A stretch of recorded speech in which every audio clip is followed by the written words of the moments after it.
Well, that was by far one of the most interesting online sessions I think that I've ever had.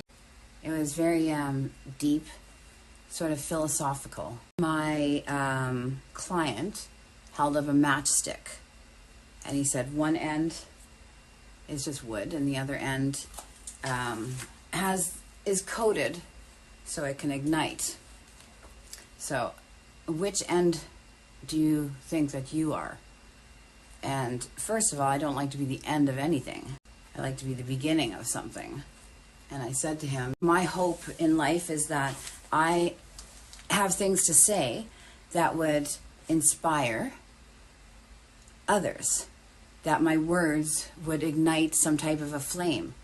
I'd want to be the spark that lights the candle, so to speak, in somebody's head, to give them an idea or a realization, or just to shed some light in the darkness of their mind. So he said, oh, so I guess you would be the middle of the match then. And I suppose the more I think about that, yes, I would be the middle, because the middle part of the match is either going to ignite the flame or it's not going to. It's just going to stay unlit. I guess that depends on how I'm perceived by people. So hopefully you watching this right now will perceive most of my videos as being inspiring in some shape or form. Now, they're not all happy. I've had that comment given that, yeah, can you make your videos more positive? So my videos are a mismatch of everything that life is about. It's not always rainbows and sunshine, is it now? There are negative things and sad things in life, and so I talk about everything. But what I really love is shock factor. I love to say things that other people are thinking, but nobody's really willing to say out loud, and then I will say it. I'm gonna fucking say it, because I like to keep it real. See, the thing about shock factor, though, is it has to be executed perfectly, because when I looked up the definition of shock, the definition here says, a sudden, upsetting, or surprising event or experience. A surprising and upsetting event or experience. So, in other words, shock is negative, according to the definition here online.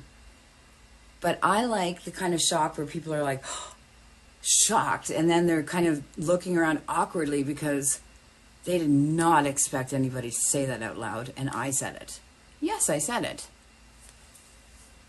You're all just going to sit there and not say it? Of course I'm going to say it, but again, executing it very perfectly so that I don't offend anybody, because I'm not trying to offend anybody, and I'm sure that I've offended people over the years because I'm being completely honest.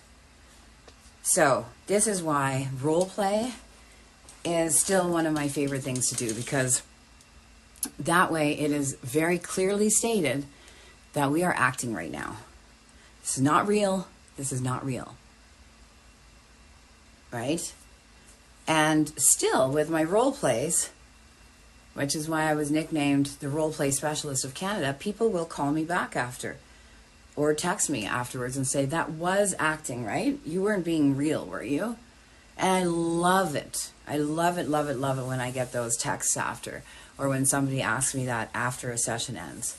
Was that really acting? Were you really being, or were you being honest?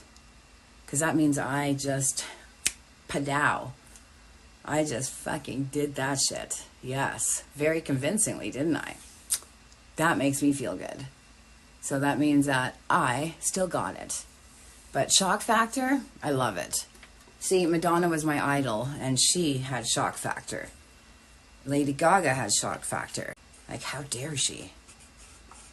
See, it's very hard to use shock factor and make people laugh. So I can always count on my friends to laugh, because they just know how silly I am.